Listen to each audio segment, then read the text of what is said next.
Bien, muy buenas tardes, bienvenidos a todos. Espero que hayan tenido un receso de vacaciones muy lindo.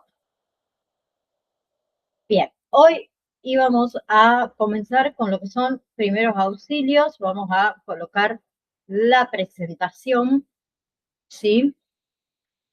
Bien, cuando una persona, vamos a decir, se lesiona o se enferma de repente, esto de actuar rápidamente puede prevenir el empeoramiento de esa lesión o de esa enfermedad, ¿sí? Incluso salvarle la vida a esa persona, ¿sí? Si bien cada situación, a ver, cada situación de emergencia es diferente, hay que comprender un poco los principios básicos sobre cómo dar esa atención en primeros auxilios para que sea útil, para que resulte útil, ¿sí?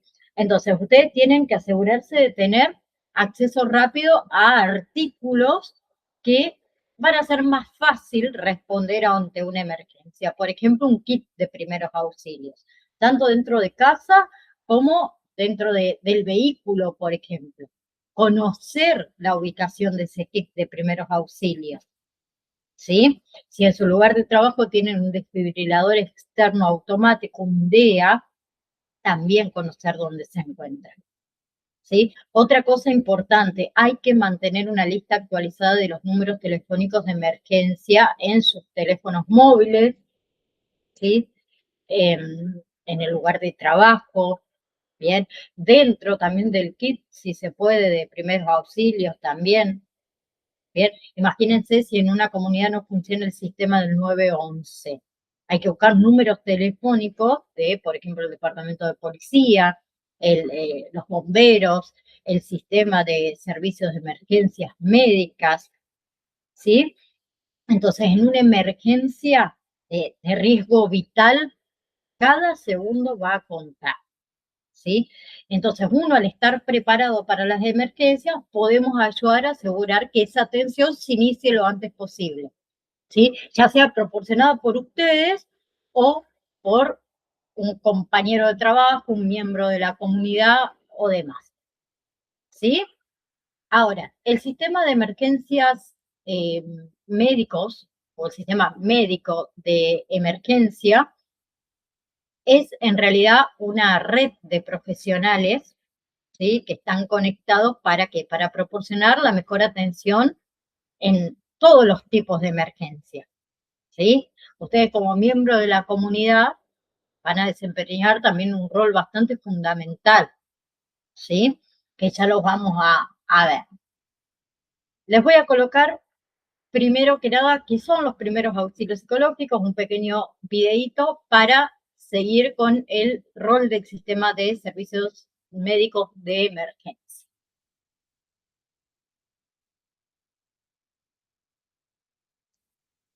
Bueno, no se me colocó el video, a ver si lo puedo encontrar enseguida acá.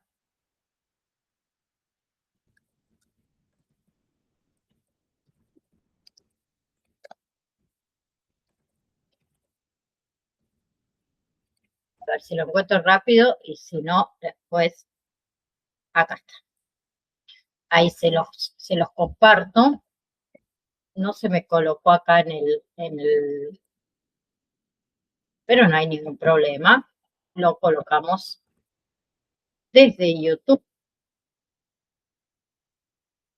Así que vamos a Cordial compartir. saludo para todos, mi nombre es Estefanía Hernández y les doy la bienvenida al curso Primeros Auxilios y Primer Respondiente, un curso que busca fomentar en cada uno de los participantes la cultura de prevención de accidentes y la atención del Ah, bueno, no puedo creer que sí salió. Vamos a ponerlo de nuevo, no hay ningún problema. Ah, Hernández y les doy la bienvenida al curso Primeros Auxilios y Primer Respondiente, un curso que busca fomentar en cada uno de los participantes la cultura de prevención de accidentes y la atención de lesionados actuando como primer respondiente en situaciones de emergencias y urgencia. Los primeros auxilios son un paso esencial para brindar ayuda a quien lo necesita de forma rápida y eficaz y de esta manera prevenir lesiones graves y mejorar las posibilidades de supervivencia. Así que te invito a recorrer una a una todas las sesiones que componen este curso. Por supuesto, también te quiero invitar a que te suscribas a este canal dando clic aquí en este botón y activando la campanita para ser la primera persona que se entere de nuestro próximo lanzamiento.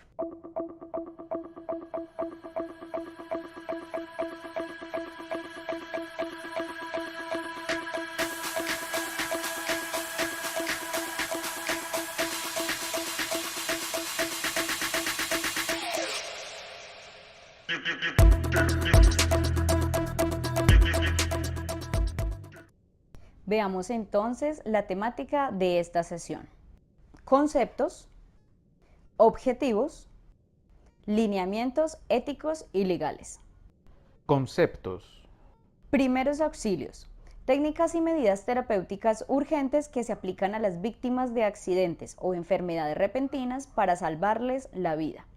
Estos se caracterizan por ser prestados en el lugar del accidente de forma inmediata o lo más rápido posible, pero sobre todo utilizando únicamente los elementos que se tengan alrededor. Los primeros auxilios son la primera asistencia o tratamiento inicial que debemos brindarle a una persona que ha sufrido un accidente repentino o que se encuentra lesionado antes de que llegue el sistema de emergencia. Esto con el fin de prevenir la muerte o las complicaciones secundarias a esa lesión. De hecho, ante situaciones de emergencia con riesgo vital, se ha demostrado que el pronóstico de sobrevida de ese paciente depende de las acciones que se realizaron como primera respuesta y el tiempo que duramos para ejecutarlas. Emergencia. Situación de una víctima causada por una patología o accidente que requiere intervención inmediata porque compromete la vida, es decir, existe un riesgo potencial de muerte si no se actúa efectivamente. Por ejemplo, en un paro cardiorrespiratorio y hemorragias. Urgencia. Al igual que la emergencia, es una situación de una víctima causada por una patología o accidente que requiere intervención rápida. Sin embargo, no compromete la vida. Objetivos. Los objetivos de los primeros auxilios, entre muchos otros, son conservar la vida, evitar complicaciones, ayudar a la recuperación, asegurar un traslado oportuno y adecuado y motivar, lo más importante, la prevención. ¿Quién presta los primeros auxilios? Existen algunos perfiles profesionales en este tema, como los brigadistas, paramédicos y los socorristas. Sin embargo, cualquier ciudadano que tenga capacitación básica en primeros auxilios y primer respondiente, así como un adecuado entrenamiento, está en capacidad de ayudar a una víctima. Así que tú y yo podemos ayudar. Lineamientos éticos y legales. Así como en cualquier actividad o procedimiento en pro de la salud de una víctima, es muy importante tener en cuenta algunas directrices, como por ejemplo, demostrar respeto por la vida, dignidad e integridad de la víctima. No causar daño a la víctima. Considerar la salud de la víctima como mi preocupación más importante en ese momento. Proteger el carácter confidencial de todos los datos que me suministre la víctima durante esa actividad. Y algo muy importante, abstenernos de discriminar en cualquier modo a la víctima. Desde la parte legal en Colombia, el artículo 131 del Código. Bien, hasta ahí vamos a dejar. Ahora vamos a, como les dije, el rol en lo que es el sistema de servicios médicos de emergencia. Hay 4 pasos básicos, vamos a decir. El primero, reconocer que hay una emergencia. A veces por ahí es evidente que existe una emergencia, hay un grito, hay un sangrado grave, pero otras veces, en realidad, los signos de una emergencia pueden ser un poco más sutiles, ¿sí? Un cambio leve en lo que son las apariencias o las conductas normales de la persona, un silencio poco habitual, ¿sí? Ahora, el instinto de ustedes puede alertarlos acerca de que existe una situación de emergencia, ¿sí? El segundo paso es decidir actuar. Una vez que reconocen una situación de emergencia, deben decidir actuar, ¿sí? Hay muchas personas que por ahí son lentas para actuar debido a que entran en pánico o que no están seguras de qué hacer exactamente o piensan que alguien más lo va a hacer. Por eso la decisión de actuar puede marcar esa diferencia entre la vida y la muerte, ¿sí? Si ustedes deciden actuar, deben estar guiados por sus propios valores y por sus conocimientos acerca de los riesgos presentes, ¿sí? Sin embargo, a ver, si ustedes deciden no actuar, no brindar atención, al menos deberían llamar al 911 o al número de emergencia asignado para conseguir esa ayuda, digamos, médica de emergencia. Bien. Tercer paso, activar el sistema de servicio médico de emergencia, el SAM. ¿Sí? Bien. Y el cuarto paso es brindar atención hasta que llegue el personal del servicio de emergencias médicas y nos releve. ¿Sí? La atención de primeros auxilios puede marcar, como les dije antes, la diferencia entre la vida y la muerte, ¿sí? Y marca la diferencia entre una recuperación completa y una discapacidad permanente. Entonces, en general, deberíamos brindar la atención apropiada a una persona lesionada o a una persona enferma hasta que otro socorrista capacitado o parte del personal del servicio médico de emergencia nos releve, o si nosotros estamos demasiado cansados por ahí para continuar, o si la escena se torna insegura, ¿sí? Ahora, para poder ayudar, nosotros necesitamos, antes de brindar esa atención de primeros auxilios, otorgarnos, que el paciente nos otorgue el consentimiento, que sería la autorización, ¿sí? Bien, ya sea de la persona lesionada o la persona enferma, o ya sea del padre, de la madre, del tutor, si se trata obviamente de un menor de edad. Y tenemos diferentes, o tenemos un proceso, mejor dicho, para obtener ese consentimiento, ¿sí? Hay una manera, por decir, una manera adecuada, ¿sí? Cada uno de ustedes debe decir su nombre, debe describir el tipo y el nivel de capacitación que tiene, como una capacitación, por ejemplo, en primeros auxilios o RCP, o soy un agente sanitario. Explicarle qué es lo que ustedes piensan que anda mal, su evaluación de esa situación. Hay que explicar qué planificamos hacer, cuál va a ser nuestro plan de atención y preguntarle si podemos ayudar. Con toda esa información, una persona lesionada o una persona enferma puede otorgar su consentimiento para ser atendida, ¿sí? Pero también tenemos el consentimiento implícito, ¿sí? Que es cuando una persona que no responde, o una persona que está confundida, o una persona que está mentalmente incapacitada, que no puede otorgar el consentimiento explícito.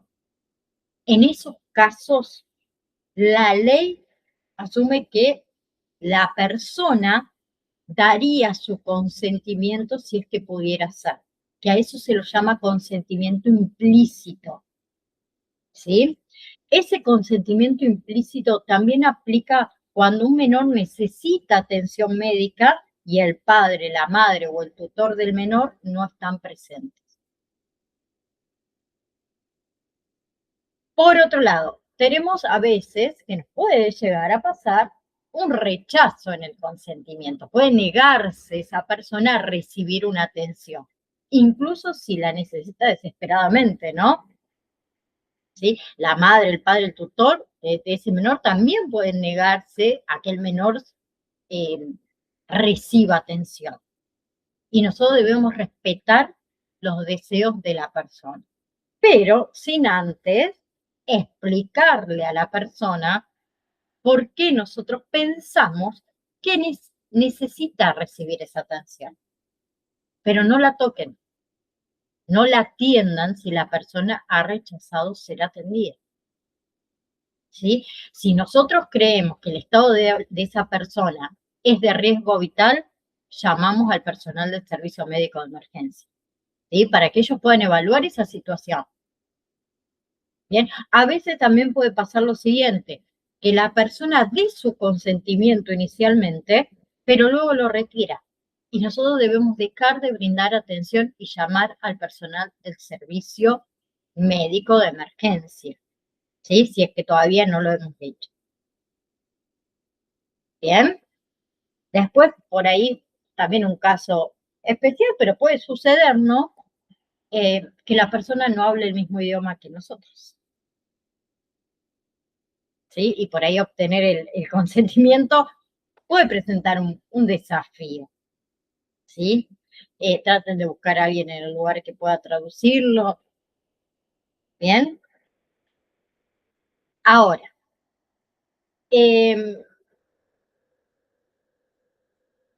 al ofrecer ayuda en primeros auxilios, nos puede poner a nosotros en contacto cercano con fluidos corporales de otra persona, como saliva, moco, vómito, sangre, ¿sí? Esos fluidos quizás contengan patógenos, organismos dañinos que pueden causar enfermedades, ¿sí? Entonces, los patógenos pueden pasarse de persona a persona mediante el contacto directo o el contacto indirecto. Tenemos la transmisión directa, donde el patógeno pasa de una persona a otra a través del contacto físico cercano, y la transmisión indirecta es cuando el patógeno en realidad pasa a través de una superficie o a través de un objeto contaminado. ¿Sí? Entonces, hay algunos de los patógenos, digamos, que se podría uno exponer al dar atención, conlleva un riesgo bastante particular debido a sus grandes efectos a largo plazo en nuestra salud si es que nos infectamos. ¿Sí? Tenemos, por ejemplo, lo que son los patógenos transmitidos por sangre, que se transmite cuando la sangre de una persona infectada ingresa al fluido sanguíneo de una persona que no está infectada. ¿Sí? Y las enfermedades transmitidas por sangre especialmente son muy preocupantes, ¿sí? Que incluyen la infección con el virus de inmunodeficiencia humana, VIH, hepatitis B, hepatitis C, hepatitis D, ¿sí? Para que haya infección, la sangre de esa persona infectada debe ingresar a nuestro torrente sanguíneo.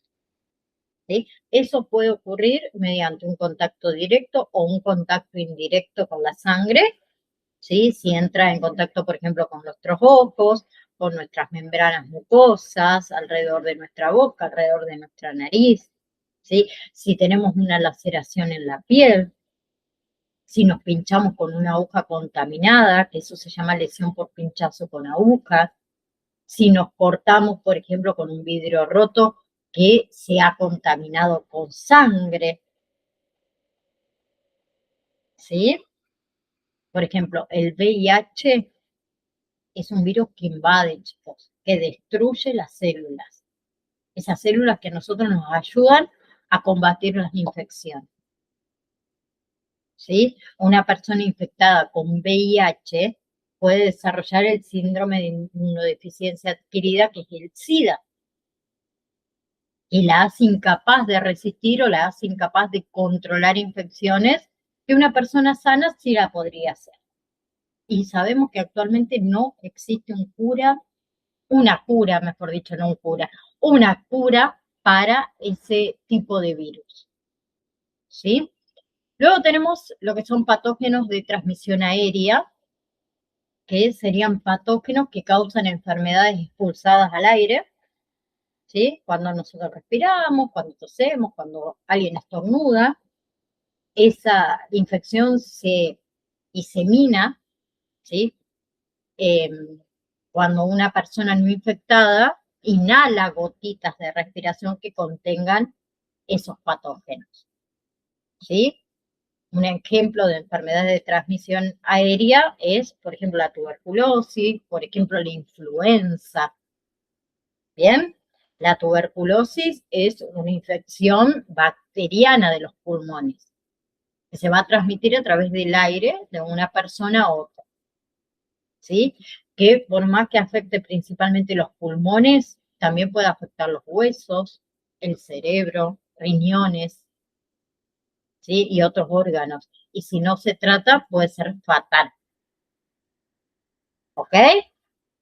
Entonces tenemos infecciones por patógenos transmitidos por la sangre, ¿sí? Y patógenos transmitidos por el aire. ¿Ok?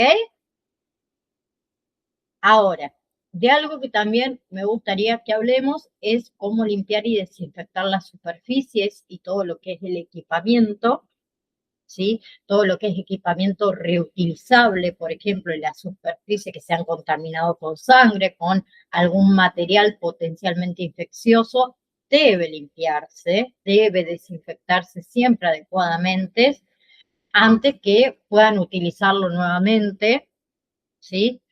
Entonces, hay que limpiar y desinfectar las superficies y el equipamiento lo antes posible, luego de lo ocurrido en el incidente, ¿sí? Y recuerden que ustedes también deben utilizar equipo de protección personal adecuada, ¿sí? Bien, ¿qué es el equipo de protección personal? ¿Alguien sabe? Es un conjunto de elementos que utiliza una persona para protegerse de riesgos, ¿sí? Esos riesgos que pueden afectar nuestra salud, nuestra seguridad durante nuestra actividad laboral, ¿sí? Más que nada en el ámbito de salud, en el ámbito de la bioseguridad, en la atención comunitaria, ¿sí? Entonces, son barreras físicas que se colocan entre el trabajador y el riesgo. El objetivo es muy simple: prevenir lesiones, contagios, accidentes, ¿sí? Nos protege a nosotros de riesgos biológicos, químicos, físicos. Se utiliza para evitar la transmisión de enfermedades, para reducir también los accidentes laborales, ¿sí? Por eso hay que cuidar tanto al agente sanitario como a la comunidad. Bien, y según el riesgo, los equipos de protección personal adecuados serían guantes, ya sea de látex, ya sea de nitrilo, ya sea de vinilo, barbijo, mascarilla, ¿sí? Protección facial o gafas, cofia, ¿sí? Camisolino bata o delantales impermeables, bota, calzado de seguridad, ¿sí? No las chanclas, las crocs. Bien, obviamente que cada uno de esos equipos de protección personal va a depender de acuerdo al tipo de tarea, de acuerdo al riesgo, ¿sí? No va a reemplazar tampoco las medidas de higiene y bioseguridad, ¿sí? Sino que las complementa el equipo de protección personal, ¿sí? Hay que usarlo correctamente y en buen estado. El barbijo, si lo ponemos acá, no sirve, ¿sí? Entonces, el equipo de protección personal es una responsabilidad profesional, ¿sí? Medida que va a ser clave para el cuidado personal y el cuidado comunitario, especialmente en el rol que van a tener ustedes de agentes sanitarios. ¿Ok? Entonces, seguimos con esto de limpieza y desinfección. Hay protocolos, por ejemplo, para lo que son derrames de sangre, ¿sí? Si se ha derramado sangre o cualquier material potencialmente infeccioso sobre el suelo, sobre una superficie, ustedes no deben permitir que otras personas accedan a esa área que está afectada, ¿sí? Bien, si ese derrame contiene un objeto filoso, por ejemplo, un trozo de vidrio roto, no levanten los objetos con las manos, ¿sí? Utilicen una pinza, una pala, una espátula, algo que sea descartable, 2 piezas de cartón, por ejemplo, para poder quitarlo y desechar ese objeto, ¿sí? Luego tienen que secar o absorber todo ese derrame utilizando toallas absorbentes, o también viene un solidificador, que es un polvo absorbente de fluidos, ¿sí? Luego de secar el derrame, hay que lavar toda esa área con una solución desinfectante recién mezclada. ¿Cuál va a ser esa solución desinfectante? Debe ser aproximadamente una parte de blanqueador, que sería cloro, ¿sí? Por cada 9 partes de agua, ¿sí? Aproximadamente un 10% de solución, ¿ok? Pero precaución, siempre asegúrense de que haya una buena ventilación en el lugar. Utilicen guantes descartables, utilicen las gafas protectoras. Esa solución blanqueadora hay que dejarla actuar sobre la superficie, aproximadamente unos 10 minutos, ¿sí? Y luego viene la limpieza final, ¿bien? Se utiliza material absorbente descartable, limpio, ¿sí? Como una toalla de papel, por ejemplo, para poder secar esa solución desinfectante y secar el área. Pero luego van a tener que desechar los materiales contaminados, ¿sí? Se desechan en contenedores con rótulos que digan riesgo biológico. Si no hay un contenedor de riesgos biológicos disponible, hay que colocar ese material contaminado en una bolsa plástica, ¿sí? Que puedan cerrarlo bien, o en un contenedor de plástico con tapa, pero cierren bien el contenedor y deséchenlo según obviamente corresponde, ¿sí? Ok. Ahora, los pasos de acción a seguir en casos de emergencia si ustedes deciden actuar, ¿sí? Que en una situación de emergencia en realidad hay 3 simples pasos para seguir, para guiar las acciones, ¿sí? Si alguna vez ustedes se sientan nerviosos, confundidos, van a tener que recordar esta secuencia para poder retomar las acciones, ¿sí? Que son 3, como les dije. A ver cómo hago el 3, porque yo soy media para hacer el 3. Ahí está. Es revisar, llamar y atender. Revisar qué, el lugar y la persona. Llamar al 911 o al número de emergencia y atender a la persona, ¿sí? Revisar el lugar, ¿por qué? Porque antes de apresurarnos a ayudar, porque por ahí nos gana la adrenalina, hay que evaluar la escena. ¿La escena es segura para que yo entre? Hay que formar una primera impresión. Y ahí ustedes tendrían que, por ejemplo, responder a preguntas. ¿Está seguro o es seguro, mejor dicho, que me involucre en la escena? Hay que revisar que no haya peligro, que ponga en riesgo nuestra seguridad, que ponga en riesgo la seguridad de los observadores. Si hay fuego, si hay cables eléctricos caídos, si hay químicos derramados, si el edificio es inestable, si hay tráfico. No ingresen al agua, al menos que estén especialmente capacitados para salvamentos en el agua. No ingresen, por ejemplo, a áreas confinadas con poca ventilación, ¿sí? No entren a lugares donde podría explotar gas. No entren a lugares que hay evidencia de actividad delictiva. Si la persona está agresiva, si la persona amenaza con suicidarse. Si existe peligro, ¿sí? Permanezcan a una distancia segura y llamen al 911 de inmediato, ¿sí? Una vez que los socorristas profesionales se aseguren de que el lugar es seguro, ustedes pueden ofrecer su ayuda, ¿sí? Entonces, hay algunas preguntas por ahí clave, como digo yo, en lo que es la revisión. ¿Qué sucedió? Presten atención a todo aquello que podría indicarle la causa de esa emergencia. Si hay vidrios rotos, si hay medicación derramada, si hay un olor, un sonido inusual, ¿sí? Tengan siempre en mente que la persona quizás se haya movido o se movió buscando ayuda. Pregúntense en cuántas personas están involucradas. Miren cuidadosamente cuántas personas hay lesionadas o enfermas, ¿sí? Porque en una emergencia con múltiples personas víctimas, hay que priorizar la atención, decidir a quién atender primero, ¿sí? Pregúntense cuál es la primera impresión acerca de la naturaleza de la lesión o de la enfermedad. Traten, digamos, de, ¿cómo decir? Formar una impresión sobre el estado de la persona antes de acercarse.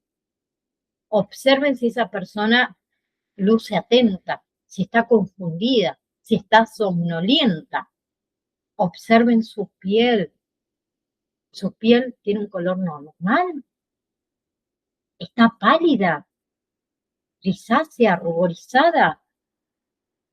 Busquen signos de enfermedad, busquen signos de lesiones vitales, pérdida de conciencia, dificultad para respirar, sangrado grave. ¿Sí? Si ustedes observan un sangrado grave, es de riesgo vital. Y hay que utilizar los recursos disponibles para controlarlo lo antes posible. ¿Sí? Y también pregúntense otra cosa que es importante. ¿Alguien más está disponible para ayudar? Presten atención a esos observadores que siempre llegan a ver quién puede ayudar. Porque también los observadores pueden proporcionarnos a lo mejor información, ¿sí? Además de ayudarnos, por ejemplo, llamando al 911, el número de emergencia, que el otro espere al servicio médico de emergencia para que lo pueda conducir hacia el lugar, ¿sí? Que puedan conseguir artículos necesarios, el kit de primeros auxilios, que puedan controlar a las multitudes, que puedan tranquilizar a las personas. ¿Bien? Bien. Entonces, eso era revisar. Ahora, revisar, como es revisar el lugar. Ahora tenemos que revisar a la persona. Cuando ustedes se acerquen a la persona, tienen que realizar una revisión, vamos a decir, más exhaustiva. Si la persona está despierta y responde, tenemos que obtener el consentimiento, acuérdense, ¿sí? Y recopilar información sobre la enfermedad o sobre la lesión. Ahora, si la persona parece que no responde, ¿sí? Si conocemos su nombre, gritamos su nombre. Si no hay respuesta, ¿sí? Le damos unas palmaditas en el hombro o lo sacudimos suavemente, ¿sí? Eso lo hacemos en adultos y niños, y en los bebés, unas palmaditas en la planta del pie, ¿sí? Y gritamos nuevamente mientras verificamos si la persona respira normalmente. Bien, hay que controlar el nivel de respuesta y la respiración, no más de 5 o 10 segundos.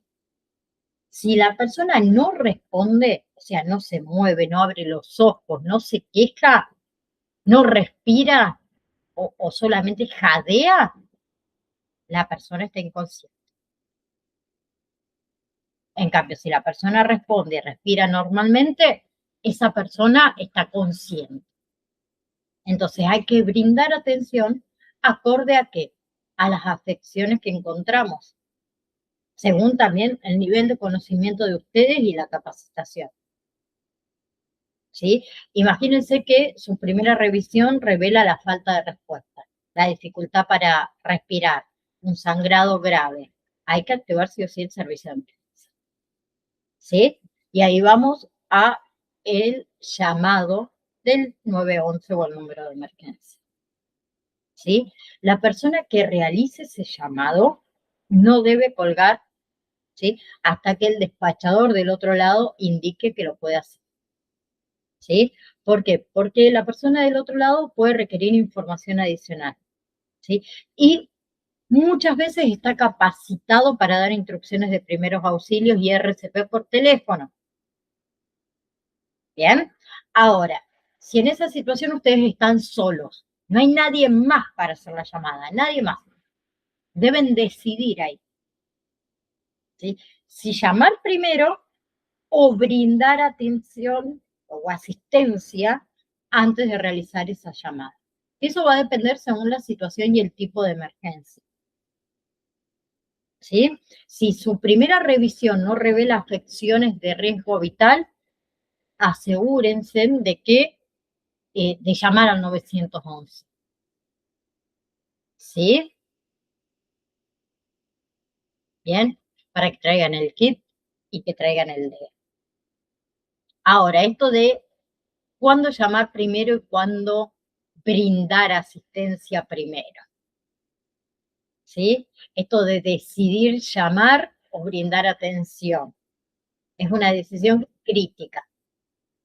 ¿Sí? Es una decisión que más que nada la tomamos cuando estamos solos. ¿Sí? Entonces, las situaciones en las que primero se debe llamar generalmente son en los paros cardíacos. ¿Sí? Cuando una persona sufre un paro cardíaco, la prioridad, ¿cuál va a ser? Obtener ayuda en la escena lo más rápido posible. ¿Sí? Entonces, todo lo que es acceso temprano al personal de servicio médico de emergencia y al uso del desfibrilador externo automático, el DEA, va a aumentar la posibilidad que tiene esa persona de supervivencia. ¿Sí? Ahora, cuando se decide brindar atención primero, son en las situaciones en las que tenemos, por ejemplo, emergencias respiratorias o tenemos un sangrado de riesgo vital.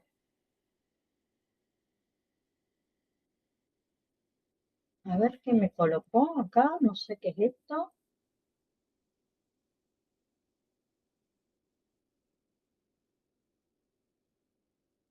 Bien, entonces en esos casos existen estas acciones inmediatas que uno puede realizar. ¿Sí? Entonces, luego de realizar esas acciones iniciales, ahí debemos llamar al 911 o al número de emergencia para conseguir esa ayuda avanzada inmediata. Ahora, con respecto a el último paso de la acción de emergencia, es atender a la persona. ¿Sí? Atender a la persona de acuerdo con las afecciones que se encontraron y según el nivel de conocimiento de cada uno y capacitación, obviamente. ¿Sí? Un segundito. Bien, entonces, hay lineamientos generales sobre lo que sería el movimiento, por eso también se lo coloqué ahí. Ustedes deben evitar siempre mover a una persona lesionada o a una persona enferma para poder atender. ¿Sí? Porque un movimiento que es innecesario, en muchísimas ocasiones provoca una lesión o puede provocar un dolor adicional y eso puede complicar la recuperación de esa persona. Sin embargo, a ver, en las situaciones, por ejemplo, que sería apropiado eh, mover a una persona, vamos a decir, lesionada, es, por ejemplo, cuando hay peligro inmediato, ¿sí? Cuando corre riesgo si permanece en ese lugar. Por ejemplo, hay un incendio, un riesgo de explosión, una inundación, hay presencia de gas, de humo, de electricidad, un derrumbe, ¿sí? ¿Cuándo también vamos a mover a la persona para asegurar la respiración? Si esa persona, por ejemplo, está inconsciente y vomita, ¿sí? Hay que colocarla en una posición lateral de seguridad, ¿sí? Si hay obstrucción de la vía aérea. Y vamos a mover a la persona si necesitamos realizar maniobras de RCP. esta reanimación cardiopulmonar. ¿Por qué? Porque hay que moverla a una superficie firme, una superficie que sea segura. ¿Sí? Y le voy a agregar un cuarto momento, que es cuando el entorno impide asistirla. En lugares, por ejemplo, que son muy pequeños, inestables, inseguros, donde no se puede brindar ayuda. ¿Bien? Y la otra sería por indicación, obviamente, médica. ¿Sí? Nosotros debemos evitar mover a la persona lesionada o enferma si sospechamos, por ejemplo, que tiene una lesión de columna, si tiene fracturas, ¿sí? Si está consciente y está estable, si no hay riesgos o peligros inmediatos. ¿Sí? Bien. Vamos a seguir. Este es un pequeño video que ahí se los voy a poner con respecto a los guantes desechables, que esto también siempre se cometen errores, que después cuando hagamos lo que son, ahí se me fue la palabra. ¡Ay! Las prácticas, ahí está, se me viene la palabra. Las prácticas también lo vamos a hacer ahí. El tema de cómo quitarnos los guantes desechables sin ningún tipo de riesgo. ¿Sí? Se los comparto, dura menos de 2 minutitos y después seguimos.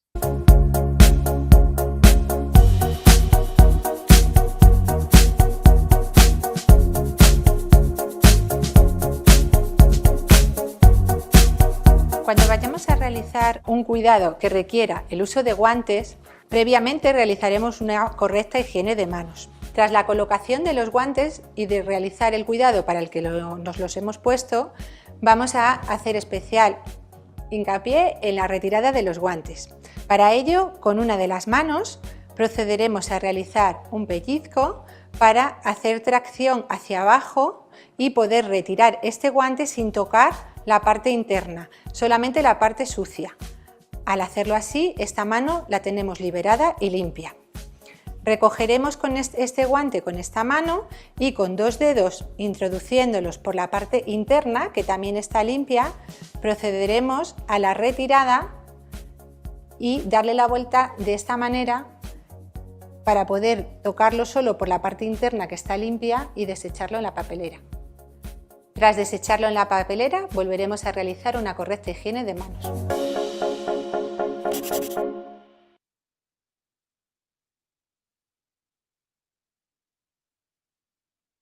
Bien.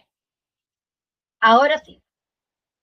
¿Cómo vamos a revisar a una persona que está consciente? Como habíamos dicho antes, luego de evaluar la escena, ¿sí?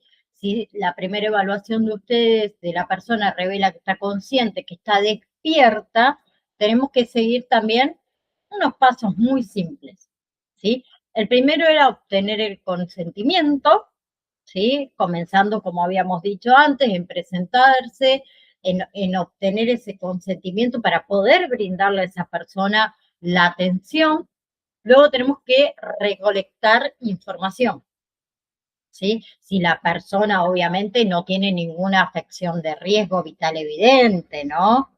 Ahí recolectamos información sobre la naturaleza de la enfermedad, de la lesión, ¿sí? Hacemos un interrogatorio, ¿qué te pasó? Una revisión de la persona de cabeza a pie, de que no corra en riesgo su vida, ¿sí? Entonces interrogamos a la persona, ¿sí? O a los observadores muchas veces si es necesario, para lograr una mejor comprensión de lo que pasó, ¿sí? Entonces, ¿qué le vamos a preguntar a la persona? Signos y síntomas, ¿sí? Y ustedes van a tomar nota de los signos, ¿sí? Lo que puedan observar utilizando sus sentidos. Y pregúntenle a la persona acerca de los síntomas. Esos sentimientos que solo la persona puede describir. El dolor, la falta de aire, náuseas. Luego pregúntenle a la persona si es alérgica, ¿sí? Tomen nota de las reacciones alérgicas que tuvieron esa persona en el pasado, si fueron graves, si fueron de riesgo vital, ¿a qué es alérgico? Pregúntenle a la persona sobre medicación que toma, ya sea de venta libre o sea bajo receta. Pregúntenle el nombre del medicamento. ¿Y cuándo fue la última vez que tomó el medicamento? ¿Sí? Pregúntenle si presenta alguna afección médica. Algo también importante es preguntarle a la persona cuándo fue la última vez que comió o bebió algo, ¿sí? Y qué comió, qué bebió y en qué cantidad. ¿Bien? Y le pueden preguntar también, por ejemplo, ¿qué estabas haciendo, ¿sí? Antes de que comience a sentirse enferma o que se lesione. ¿Bien? Ahora, esta persona consciente la vamos a revisar de cabeza a pie. Hay que revisar cada parte del cuerpo de manera sistemática, ¿sí?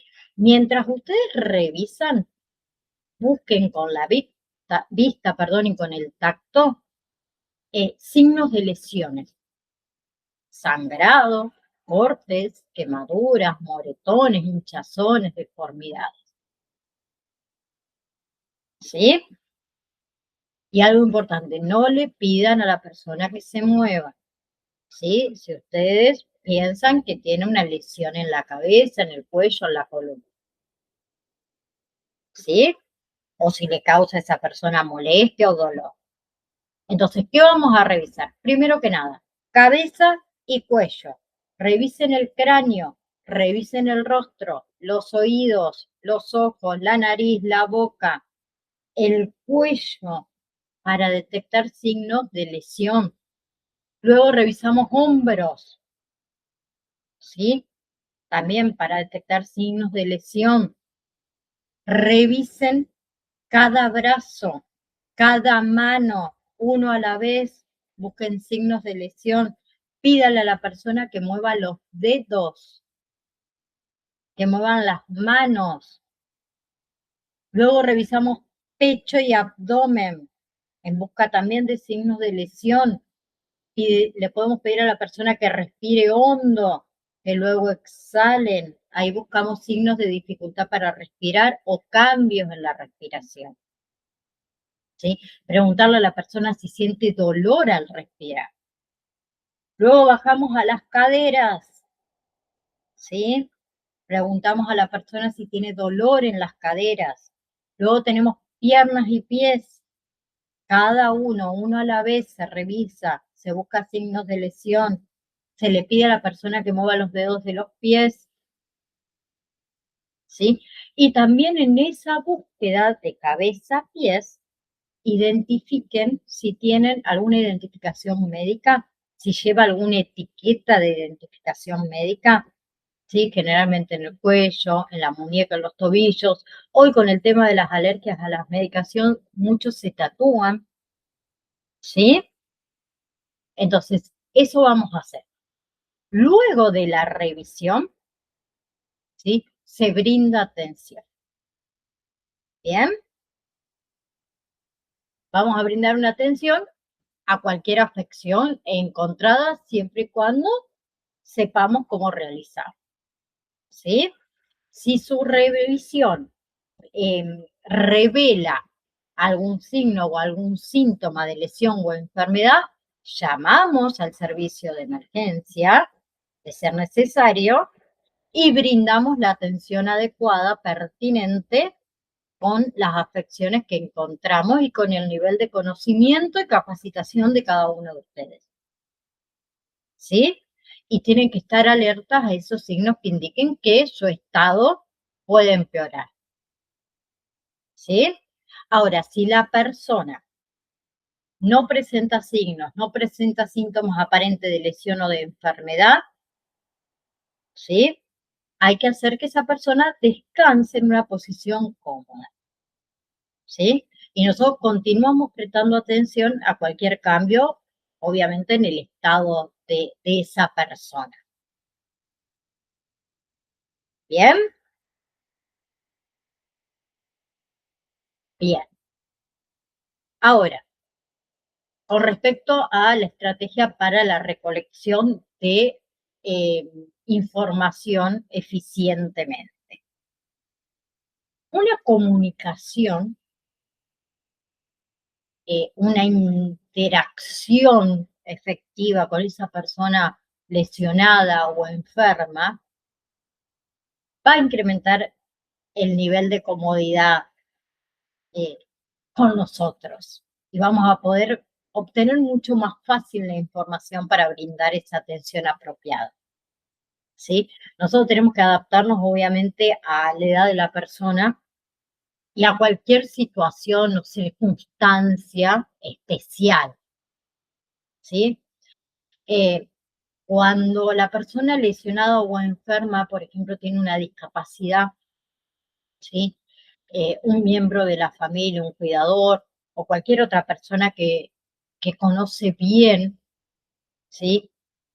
Puede ser una fuente valiosa para nosotros de información si la persona no puede hablar por sí misma. Ahora, si la persona puede entender, puede responder a preguntas, hablamos directamente con ella en lugar de hacerlo con otras personas que estén presentes. ¿Sí? Hay personas con discapacidad que utilizan dispositivos de asistencia, ¿sí? Por ejemplo, un aparato ortopédico para la pierna. No le quitemos ese dispositivo cuando examinemos a la persona. ¿Sí? Una persona que tiene una discapacidad intelectual, ¿sí? Hablen con la persona de la misma forma que lo harían con cualquier otra persona de su edad. Ahora, si la persona no parece entendernos, digámosle la misma frase o la pregunta en términos más simples. Si nos encontramos con una persona que tiene discapacidad para oír, hay que hablarle de frente. Ubíquense en ustedes de manera tal que la persona pueda ver su boca, que pueda ver sus expresiones faciales. ¿Sí? Hay que pronunciar las palabras lentamente, claramente. Oraciones cortas también. ¿Sí? Ahora, si esa persona parece que no nos entiende, cambien las palabras, cambien el volumen de voz. ¿Sí? Pero tengan en cuenta algo, que los gritos frecuentemente alteran más a las personas y pueden seguir sin entendernos. ¿Sí? Entonces, más vale utilicen gestos, mensajes escritos también si es necesario, para que esa persona nos entienda claramente. ¿Sí? Después, por ejemplo, podemos encontrarnos con una persona que tiene discapacidad para ver. ¿Sí?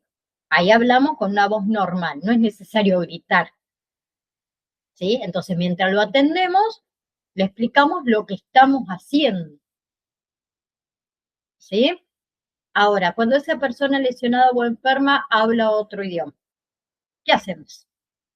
Qué difícil, ¿no?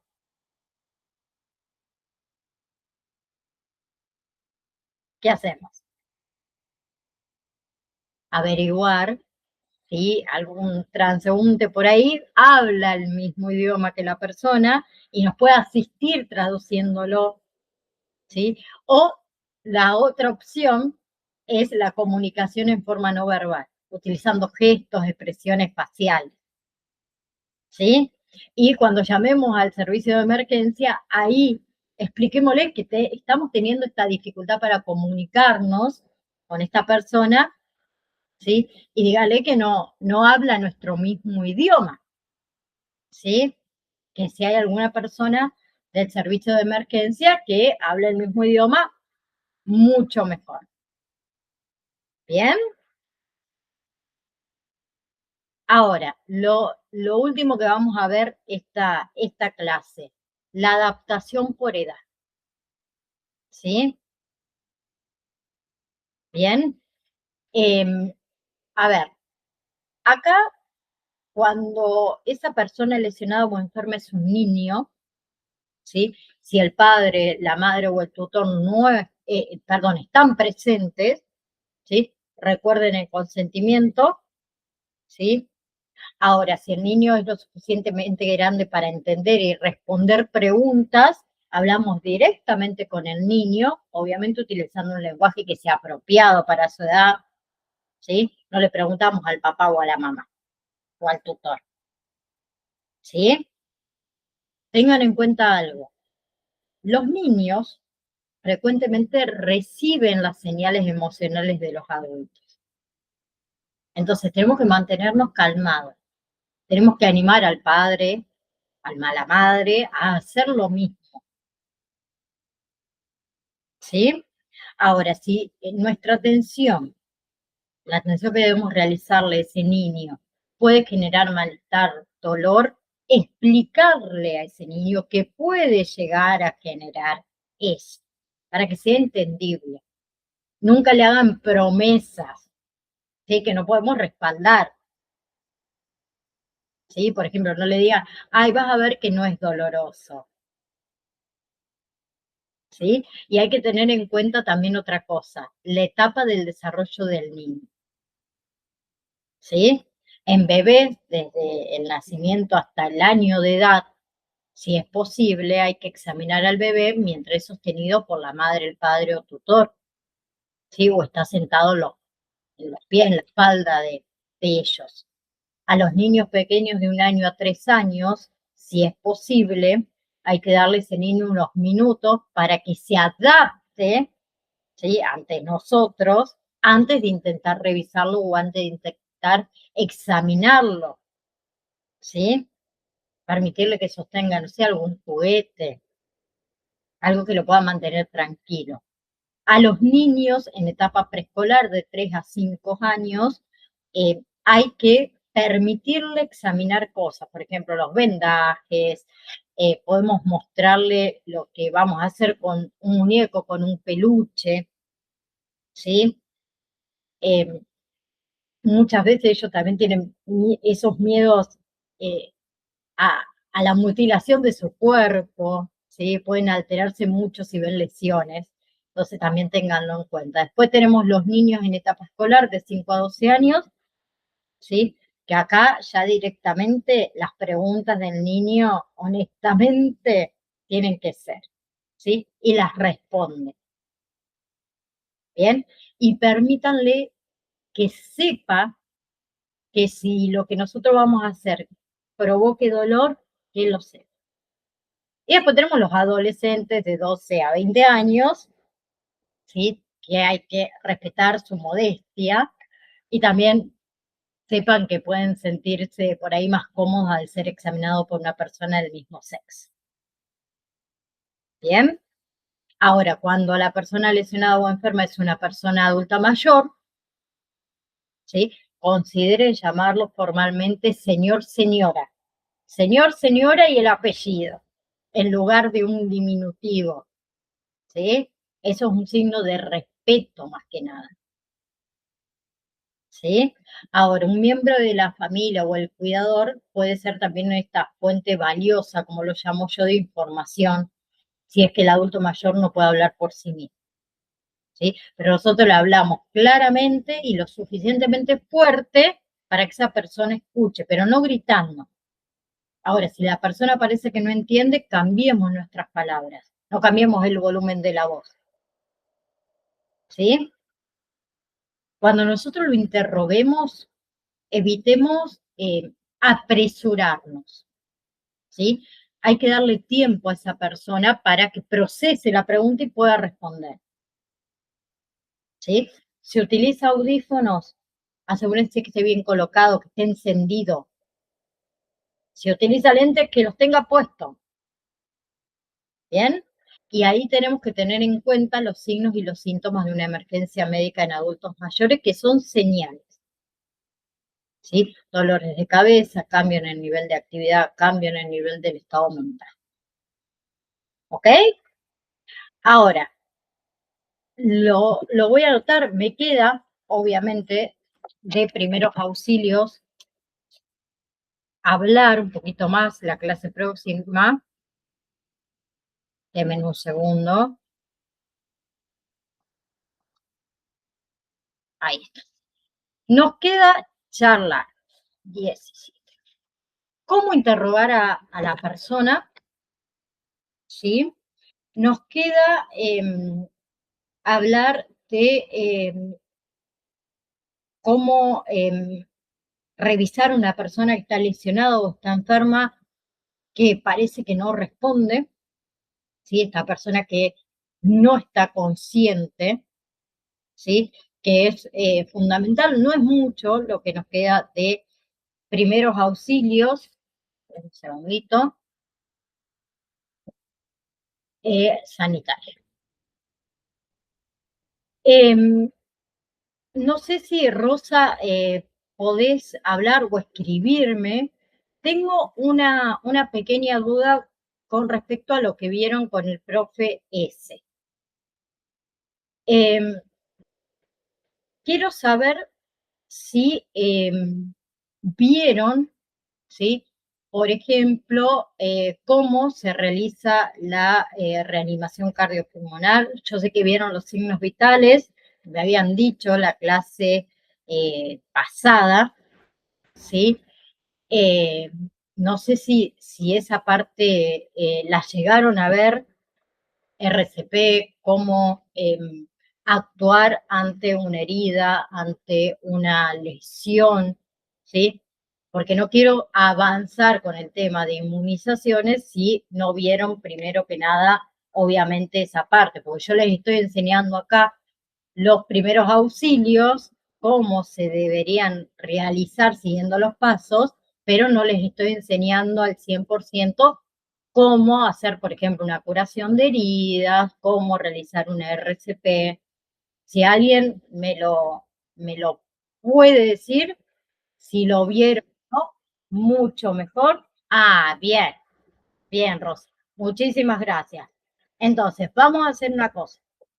La semana que viene, que vamos a terminar con esta parte de primeros auxilios, vamos a ir viendo cómo actuar ante, por ejemplo, una lesión, una quemadura, ante una persona que colapsa, ¿sí? Que se desmaya, que le baja la presión arterial, por ejemplo, ¿sí? Vamos a ir viendo cada uno de ellos para que ustedes también sepan, obviamente, cómo actuar, qué hacer, ¿sí?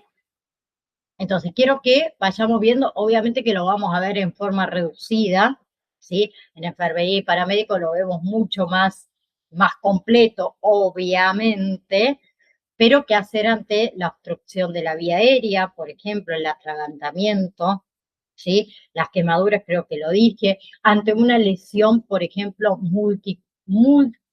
musculoesquelética, ahí está, se me ha olvidado la palabra, ¿sí? Una emergencia cardíaca, ¿sí? Después hay lesiones comunes, ¿no? Que también la vamos a ir viendo, ¿bien?